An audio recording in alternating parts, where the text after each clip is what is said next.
नमस्कार, मैं सिम ठाकुर। हिजाब विवाद थमने का नाम ही नहीं ले रहा है। कर्नाटक में जब से ये हिजाब विवाद उत्पन्न हुआ है, तब से ये थमने का नाम ही नहीं ले रहा है। अभी अंतरिम आदेश आया हुआ है हाई कोर्ट का, और उस हाई कोर्ट के अंतरिम आदेश के अनुसार हाई कोर्ट ने कहा है कि जो शैक्षणिक संस्थान हैं, वो फिर से खोले जाने चाहिए और फिर से खोले जाएं। ऐसा हाई कोर्ट ने आदेश दिया, लेकिन इसके साथ में एक कंडीशन और जोड़ दी, और वो कंडीशन ये है कि धर्म से जुड़े जितने भी परिधान हैं, यानी कि हिजाब ले लें या फिर भगवा वस्त्र ले लें, इन परिधानों से छात्रों को दूर रखा जाए। यानी छात्र इन परिधानों को पहन करके कॉलेज में या स्कूल में प्रवेश नहीं कर सकते। कर्नाटक हाई कोर्ट के इस फैसले के बावजूद भी छात्राएं हिजाब पहनकर स्कूलों में और कॉलेजों में प्रवेश करने की मांग कर रही हैं।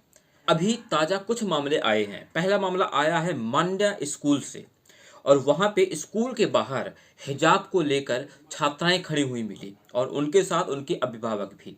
अभिभावक और शिक्षकों के बीच में जोरदार बहस हो गई, क्योंकि शिक्षकों का कहना यह था कि कर्नाटक के हाई कोर्ट के अनुसार जब तक फैसला अंतिम नहीं हो जाता, तब तक कोई भी छात्रा स्कूल में हिजाब पहनकर प्रवेश नहीं कर सकती है। ऐसा कोर्ट के आदेश में कहा गया है, और इसी को लेकर के तीखी बहस हो गई है, आप देख सकते हैं।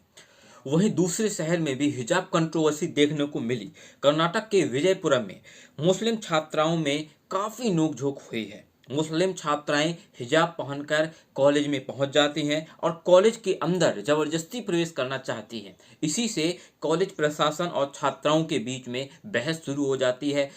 कॉलेज प्रशासन ने उन छात्राओं को वहीं पर रोक दिया। वहीं पर कुछ छात्राओं को कई कॉलेजों में एंट्री भी दी गई।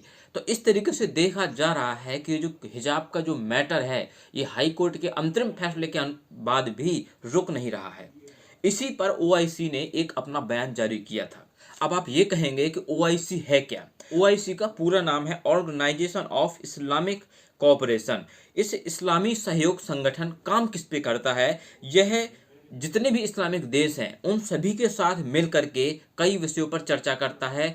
इसमें लगभग 57 देश हैं, जिसमें से 56 देश यूएन के सदस्य भी हैं। यानी ओआईसी में सभी सदस्य देश मुस्लिम हैं, और ये मुस्लिम अधिकारों पर भी लगातार टिप्पणी करते रहते हैं। अगर कोई भी विवाद, चाहे वो फ्रांस में उत्पन्न हुआ हो, इजराइल में उत्पन्न हुआ हो या फिर इंडिया में उत्पन्न हुआ हो, वो तुरंत उस पर अपना एक्शन लेते हैं, चाहे वो सही हो या फिर गलत हो।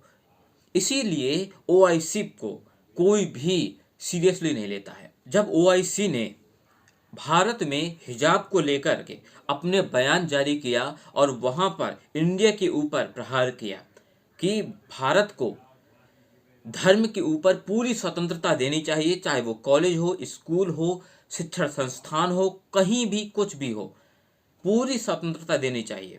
इस पर भारत के विदेश मंत्रालय ने एक करारा जवाब दिया है। विदेश मंत्रालय ने ओआईसी पर प्रहार करते हुए यह कहा कि ओआईसी सचिवालय की तरफ से आने वाली बयानों से यह समझ में आता है कि किस तरीके से कुछ स्वार्थी हितों और दुष्प्रचार करने वाले लोगों द्वारा इस संगठन को अगवा कर लिया गया है। तभी वो इस तरीके के बयान जारी करता है। ओआईसी सांप्रदायिक मानसिकता रखता है और उसी के साथ में काम करता है, और इसी कारण उसे भारत की स्थिति समझ में नहीं आती, उसकी सांप्रदायिक सोच के कारण। आप हिजाब कंट्रोवर्सी के बारे में क्या सोचते हैं? क्या छात्राओं को हिजाब पहनकर प्रवेश करना उचित है? अगर वो उचित है, तो फिर क्या छात्रों द्वारा और छात्राओं द्वारा भगवा वस्त्र धारण करना, भभूति लगाना, तिलक लगाना, दुनिया की चीज़ें करना, क्या ये भी संभव है? क्या इस तरीके की मानसिकताओं से शिक्षा अधूरी नहीं रह जाएगी? क्या धर्म को शिक्षा पर थोपा जाना आवश्यक है? आप इन सब के बारे में क्या सोचते हैं?